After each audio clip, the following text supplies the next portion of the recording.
গুছিয়ে বলতে পারে, আমি ওর মতন এতটা গুছিয়ে বলতে পারি না। নীলায়ন খুব গুছিয়ে গাইতে পারে, আমি সেরকম গাইতে পারি না। আমি মাঝামাঝি কোথাও একটা রাস্তা খুঁজে বার করছি। আমার ফিরে আসে একটাই কারণ, কি বাংলা ভাষাকে সেলিব্রেশন করা, বাংলা ভাষাকে সেলিব্রেট করা। আজকে বলতে হবে বাংলার বাঘ রঘু ডাকাত। Yes yes yes, this is the বাংলার বাঘ রঘু ডাকাত। এই কথাটা তো আজকে প্রচণ্ডভাবে বলা জরুরি। কেন কথাটা বলছি বন্ধুরা, আজকে সত্যি বলছি, তুমি বাংলার বাঘ হিসাবে এক বাংলা ছবিকে যেভাবে, যে উচ্চতায়, যে মানে নিয়ে যাচ্ছ এবং যেভাবে দুবাইয়ের মাটিতে দুবাইয়ের মানুষের কাছে পৌঁছে দিচ্ছ, বস তার জন্য তো দেবদাকে একটা salute, and entire team of Raghu ডাকাতকে একটা স্যালুট। তারা আজকে আবেগঘন, কারণ আমরা হয়তো রঘু ডাকাতকে খুব ওপেনলি দেখেছি, রঘু ডাকাতকে দেখেছি, তারা রঘু ডাকাতকে জন্ম দিয়েছে। যারা আজকে গিয়েছে তারা রঘু ডাকাতকে জন্ম দিয়েছে। তো আজকে দুবাইয়ের মাটিতে মরুঝড়ে যে ঘটনাটা ঘটছে সেটার সাক্ষী হলাম আমরা সবাই, কারণ লাইভ হয়েছে। আমি নিজে পার্সোনালি বলতে পারো যে আমি অ্যাজ অ্যান পার্সন আমি ওয়েট করে বসেছিলাম যে কখন দেবদা লাইভ করবেন, কখন এই পুরো বিষয়টা আমরা উঠে আসবে, দেখতে পাবো অনির্বাণের বক্তব্য, দেখতে পাবো নীলদার বক্তব্য, দেখতে পাবো দেবদার বক্তব্য, দেখতে পাবো অ্যান্ড পুরো ক্রেজটা দেখতে পাবো। ওখানে অলমোস্ট ফুল অবস্থায় রয়েছে আর কি, প্রতিটা মানুষ ক্ল্যাপ করছেন। দেবদাকে যখন মেগাস্টার বলে আখ্যা দিয়ে তাকে টেনে নিয়ে আসা হচ্ছে, তুলে নিয়ে আসা হচ্ছে, সেটাতে মানুষ সেলিব্রেট করছে এবং প্রত্যেকটা মানুষ একটাই কথা বলেছে, বাংলা ছবির আগুন পাখি। আজকে এই কথাটা কিন্তু খুব বড় করে উঠে এসছে যে ইয়েস, বাংলা ছবির সেলিব্রেশন আজকে শুধু গোটা পৃথিবী জুড়ে আমরা করব। দেবদা বলছেন যে আজকে কানাডায় বসেও কেউ হয়তো আমার এই ভিডিওটা দেখছে, তো এইটা না একটা বড় পাওনা। তো প্রথমত আমার মনে হয় যে আমার তো সামর্থ্য নেই যে আমি যাব, যে কারণে আমি এই লাইভটাই দেখলাম। আমি লাইভেরই টুকরো টুকরো মুহূর্ত আমার এই ভিডিওর ভিতরে তুলে ধরার চেষ্টা করছি। আই হোপ সো কোনো কপিরাইট আসবে না। তো সেটাকে নিয়ে আমরা কথা বলার চেষ্টা করব প্রথমত। তো প্রথম থেকে শুরু করি একদম। নিবন্ধের যা মুহূর্ত রয়েছে সেটা আমি এডিটে অ্যাড করে দিচ্ছি, জাস্ট বক্তব্যগুলো শোনো অনির্বাণদার মুখে। শোচনীয় অবস্থা, কিন্তু তবু তার জন্য আমাদের সমবেদনা এবং সহানুভূতি, সাহায্য সবটাই আছে। যখনই বাংলায় কোনো ক্রাইসিস তৈরি হয়, বাংলা ইন্ডাস্ট্রি আপ্রাণ চেষ্টা করে সেটার পাশে গিয়ে দাঁড়ানোর। বিশেষ করে আমি দেবের কথাও বলবো। দেব তার সাধ্যমতো, সামর্থ্য মতো সবসময় তার রাজ্যের মানুষের পাশে থাকেন, কিন্তু সে কথা এখানে বলতে চাইছি না। আমি বলতে চাইছি যে মালদা, বহরমপুর, শিলিগুড়ি, মধ্যমগ্রাম, বালুরঘাট, গোটা বাংলা জুড়ে আমরা যখন এই রঘু ডাকাতের প্রমোশন করছিলাম, এবং আজকে আমরা দুবাইতে মরু শহরের বাংলা ভাষাভাষী মানুষদের কাছে দাঁড়িয়ে আছি, আমাদের উদ্দেশ্য একটাই।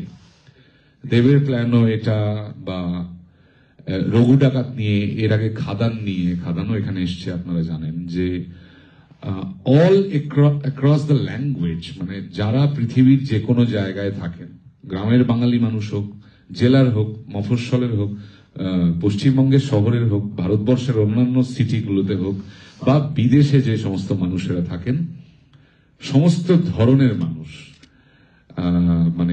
কে কি চাকরি করেন, কে কোথায় থাকেন, কে কোন পাড়ায় থাকেন, কোন জায়গায় থাকেন, সেই ভেদাভেদ ভুলে গিয়ে সমস্ত ধরনের, সমস্ত রকমের বাংলা ভাষাভাষী মানুষের কাছে বাংলা ছবি পৌঁছানোর খুব দরকার। তারই স্টেপ আমি বলবো যে যেভাবে বাংলার জেলা, গ্রামে, মফস্বলে পৌঁছে যাওয়া হচ্ছে, সেভাবেই দেশের মাটির বাইরেও বাংলা ভাষায় যারা কথা বলেন, বাংলা ছবি যাদের প্রাণের, তাদের কাছে পৌঁছে যাওয়ার এটা আমাদের চেষ্টা। আপনারা খুবই ভালো থাকবেন এবং আমাদেরকে এখানে আমন্ত্রণ জানানোর জন্য অনেক ধন্যবাদ। এই ছবি আদতে সব কথা বলবে, আর বিশেষ কিছু বলার নেই। পশ্চিমবঙ্গে মানুষের ঢালাও ভালোবাসা পাওয়ার পর আমরা আজকে এইখানে দুবাইতে স্ক্রিনিং, আমি আর বেশি কথা বলবো না, আর বাকি সব সংলাপ ছবিতে। আমি মাইকটা দেব সুদীপ দাকে। Thank you Anirban, thank you very much. আর মানুষগুলো শিলিগুড়ির মাটিতে দাপাদাপি করেছেন, এই মানুষগুলো মালদার মাটিতে দাপাদাপি করেছেন, কিন্তু এই মানুষগুলো যখন আবু ধাবিতে যাচ্ছেন বা যখন দুবাইয়ের মাটিতে যাচ্ছেন, UAE একটা ইন্টারন্যাশনাল জায়গায় যাচ্ছেন, সেখানে গিয়ে কাতারে কাতারে মানুষজন তার আশেপাশে তাকে ভালোবাসার জায়গায় দেখছে। বাঙালির যে ঐক্যবদ্ধ লড়াই, সেইটা যখন দেখতে পাচ্ছে, কোথাও গিয়ে তুমি ভাবো তো অ্যাজ এন বাঙালি সত্যি বলছি, উই প্রাউড অফ ইউ দেবদা, উই প্রাউড অফ ইউ দেবদা, বিগেস্ট প্রাউড অফ ইউ। তুমি গুরু করে দেখিয়েছো। এবং আজকে অনির্বাণবাবু যে কথাটা বলছেন, একদম পারফেক্ট কথা বলছেন, কিন্তু যে হোক সেটা শিলিগুড়ি, হোক সেটা মালদা, হোক সেটা পশ্চিমবাংলা, হোক সেটা ভারতবর্ষ, হোক সেটা আজকে ইউএই, কালকে কানাডা, কালকে পরশু যেখানেই হোক, বাঙালির যে অস্তিত্ব, বাঙালির যে কী বলবো, মানে মজ্জায় মজ্জায় যে সেলিব্রেশন বাংলা সিনেমা নিয়ে, এইটা কিন্তু দেখার মতন। চলো নীলদা কী বলছে সেটা শুনে নি। নীলায়নকে, নীলায়ন প্লিজ তুমি যদি কিছু বলো। নীলায়ন আমাদের মিউজিক ডাইরেক্টর রঘু ডাকাত। কিছু মানুষ আমায় চেনেন, কিছু মানুষ চেনেন না। খুব ভালো, প্রথমবার আলাপ করতে খুব ভালো লাগে।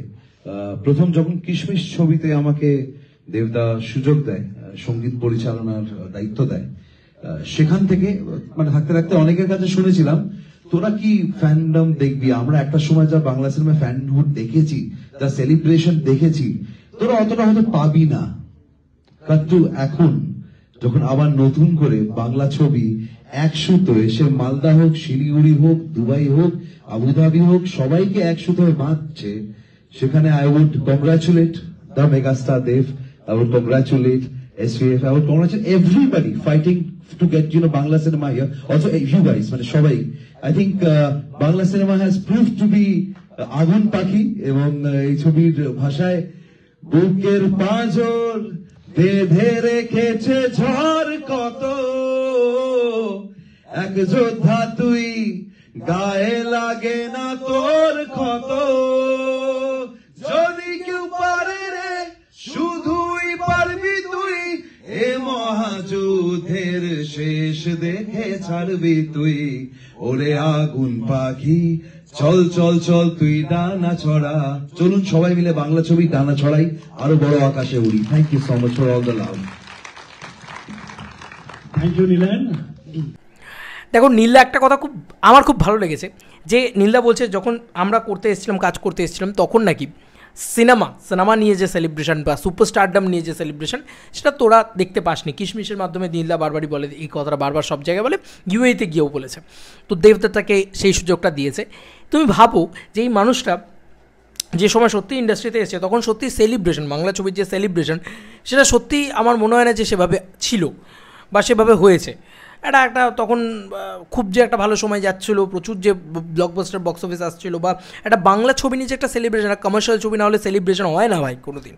তো এই মানুষরা নিজের গান দিয়েই আবার সেই সেলিব্রেশন ফিরিয়ে আনতে পেরেছে বাংলা ফিল্ম ইন্ডাস্ট্রিতে।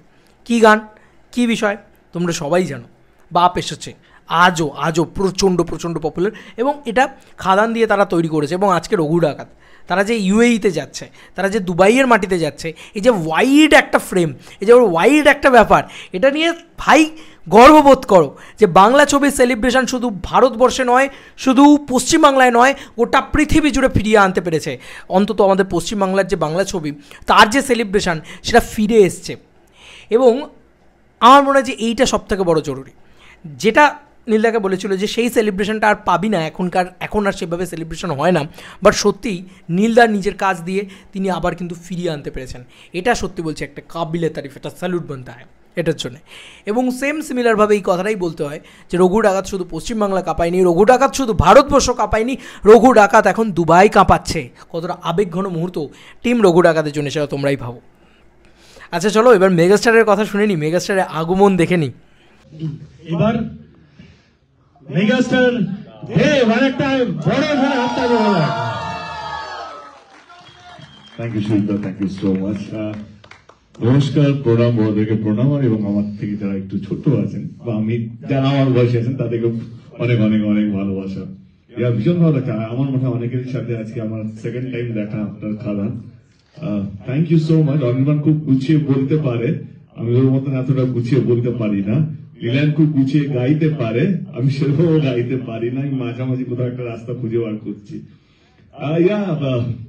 আমার ফিরে আসে একটাই কারণ, কি বাংলা ভাষাকে সেলিব্রেশন করা, বাংলা ভাষাকে সেলিব্রেট করা, সেই জন্যই আবার ফিরে আসা। আমার স্বপ্ন এটাই কি বাংলা ছবিকে কিভাবে আমরা বাংলার বাইরে, ভারতের বাইরে নিয়ে যাব, এবং আমরা এটাই পদক্ষেপ। তার জন্য আপনাদের মতন মানুষের সহযোগিতা লাগবে। যদি ভালো লেগে থাকে তো চেষ্টা করবেন অন্যান্য ছবিগুলো, সুদীপ দা বা এদিকে চাপ দেবেন, যখনই কিছু ভালো ছবি শুনবেন, সেটা আমার হোক বা অন্য কোনো পরিচালক প্রযোজকদের বা অন্য কোনো নায়কের হোক, এদিকে চাপ দেবেন, এদিকে ওটা নিয়ে এসো। আমি জানি না এখন সোশ্যাল মিডিয়ার যুগ, আমি হয়তো আজকে দুবাইতে আছি, হয়তো কেউ কানাডায় এটা দেখছেন বা আমেরিকায় দেখছেন, প্লিজ বাংলা ছবিকে সেলিব্রেট করবেন, বাংলা ছবি দেখবেন। এবং আমার মনে হয় আজকের দিনে অনেক ভালো ভালো বাংলা ছবি হচ্ছে, অনেক ভালো ভালো প্রযোজক, অনেক ভালো ভালো ডিরেক্টর্স, অ্যাক্টর্স সবাই খুব ভালো কাজ করছে। এটুকু বলবো, বাকি সংলাপ এর অনির্বাণ বললো সিনেমার মধ্যে। Thank you so much, once again শুভ বিজয় আপনাদের সকলকে। Thank you Dev. Thank you, Sabit Babu. Thank you so much for again helping us and again supporting us. Thank you so much. Thank you Dev. আমরা স্টার্ট করছি সিনেমাটা, আমরা অনেক late চলছি। Thank you. মেগাস্টারের আগমন দেখে আমাদের একটাই বক্তব্য, দেবদা he is the biggest box office king. তিনি এখন কি বক্তব্য রাখছেন সেটা তো সব থেকে বড় কথা। দেখো তার যে বক্তব্যটা, সবাই তো এক ধরনের কথা বললেন, তিনি একটা কথা বললেন যে কোনো বাংলা ছবি এই মানুষগুলোকে, যারা ওখানকার অর্গানাইজার, তাদেরকে চাপ দিয়ে বলা উচিত, ওই মানুষগুলোকে রিকোয়েস্ট করছে যারা এই সিনেমাটা দেখতে এসছেন তাদেরকে চাপ দিয়ে বলছে কি, দেবদা স্বয়ং মেগাস্টার তিনি কি বলছেন জানো? তিনি বলছেন যে কোনো নায়কের ছবি, যে কোনো বাংলা ছবি আপনারা চান এখানে আসুক। ভাবতে পারছো বাংলা ছবি দেখার অভ্যেস, এটাই হয়তো the true megastar, the real megastar. কেন এই কথাটা বলতে হয়? কারণ দেবদা শুধু নিজের ছবিটাকে প্রমোট করতে যাননি, তিনি ইন্ডাস্ট্রিকে প্রমোট করতে গেছেন। কেন আমি বলি যে আজকের ইন্ডাস্ট্রি দ্য মেগাস্টার দেবদা? কেন? কারণ উনি একটা বাংলা ফিল্ম ইন্ডাস্ট্রি, একটা বাংলা সিনেমার ইউনিটি নিয়ে কথা বলতে গেছেন দুবাইতে। আমার খুব ভালো লাগলো, আগেরবারও দেবদা একদম ধুতি পাঞ্জাবি পরে গিয়েছিলেন, এবারেও তাই, এবং নীলদাও তাই, তারপরে তোমার অনির্বাণদাও তাই, প্রত্যেকেই তাই। তো যারা রিপ্রেজেন্ট করছেন আর কি রঘু ডাকাতকে, তারা বাঙালিয়ানাকেও রিপ্রেজেন্ট করে এলেন দুবাইয়ের মাটিতে। এবং শোটা শুরু হয়ে গেল, লেট হয়েছে শোটা, মানে লেট রান করছে তারা, যে কারণেই হয়তো লেটে আমরা লাইভটা দেখতে পেয়েছি। যাই হোক, সেটা আলাদা বিষয়। তবে একটা কথা খুব বুক বাজিয়ে বলতে ইচ্ছা করছে, ইয়েস দেবদা, তুমি করে দেখিয়েছো, তুমি বাংলা ছবিকে বিশ্ব দরবারে নিয়ে গেছো। এবং আজকে দেবদা এই কথাটা বলে এলো যে না বস, আমার ছবি শুধু নয়, যে কোনো নায়কের ছবি, যে কোনো বাংলা ছবি শুড সেলিব্রেট। সেটা দুবাইয়ের মাটিতে এই মানুষটা বলার দম রাখে, এই গাট ফিলিংটা রাখে। এই কারণেই হয়তো তুমি দেব, তুমি সুপারস্টার না, তুমি দেব, তুমি মেগাস্টার, তোমায় ঘিরে কত স্বপ্ন হাজার। এছাড়া আর কিছু বলার নেই, কারণ এই মানুষটা এরকমই, তাই না? আমার তো মনে হয় এই মানুষটা এরকমই। এবং এই মানুষটা বলছে যে আমি অনির্বাণের মতন গুছিয়ে বলতে পারি না, আমি নীলায়নের মতন গান গেয়ে দিতে পারি না। তো বস, তুমি খুব সিম্পল, আর সিম্পলিসিটিটা প্রত্যেকটা মানুষ পছন্দ করে। তো দেবদার মতন করে বলেছেন যে বাংলা ছবি, এই যে বাংলা ছবির যে উত্থানটা হচ্ছে, এই যে ক্রেজি যে জায়গাটা তৈরি হচ্ছে, এই অভ্যাসটা যেন থাকে, যে কোনো নায়কের ছবি আসুক সেগুলো দেখুন, এবং বাংলা ছবি আরও দেখা যায় যাতে দুবাইয়ের মাটিতে। এই যে দুবাইয়ের মাটিতে বাংলা ছবি দেখা, এটা একটা কী বলবো, একটা স্বপ্নের মতন। বাংলাদেশের ছবি তবুও বা রিলিজ হয়, কিন্তু সেভাবে কিন্তু আমাদের এখানকার এপার বাংলা ছবি খুব একটা রিলিজ হয় না। সেখান থেকে দাঁড়িয়ে আজকে দেবদা তিনি নিজের উদ্যোগে একটা ছবি খাদান নিয়ে গিয়েছিলেন। ওই জন্য দেবদা বলছেন আপনাদের সাথে আবার দ্বিতীয়বার দেখা হলো, এবং আজকে রঘু ডাকাত নিয়ে গেলেন। বস, এইটা দরকার। এবং আরও নায়কের ছবি যাক, বাংলা ছবি সেলিব্রেশন বাড়ুক, বাংলা ছবি, বাংলা ইন্ডাস্ট্রি, সেইটাকে রিপ্রেজেন্ট করতে গিয়ে দেবদা শুধু নিজের ঢাক পিটিয়ে বা নিজের রঘু ডাকাত নিয়ে আলোচনা করে চলে আসেননি। আমার ছবিটা কত ভালো এইটা বলার কথা বলেননি, উনি বাঙালিয়ানার কথা বলেছেন, উনি বাংলা ছবির কথা বলেছেন। এই জন্যই হয়তো উনি দ্য রিয়েল মেগাস্টার, যে বিদেশের মাটিতে দাঁড়িয়ে খরচ করে গিয়ে নিজের কথা না বলে গোটা ইন্ডাস্ট্রির কথা বলে। তাকে ইন্ডাস্ট্রি বলবো না তো কাকে ইন্ডাস্ট্রি বলবো? এই আমি অনেক দিন আগে থেকে বলেছি, এই মানুষটাকে মেগাস্টার বলবো না তো কাকে মেগাস্টার বলবো, যার বক্স অফিসে এরকম রেকর্ড। যাই হোক, আজকে এসবেব তাকে মেগাস্টার ট্যাগলাইন দিয়েছে। আজকে আমি বলছি, এই মানুষটাকে ইন্ডাস্ট্রি বলবো না তো কাকে ইন্ডাস্ট্রি বলবো। চলো বন্ধুরা, নতুন কোনো ভিডিওতে দেখা হবে, বাই।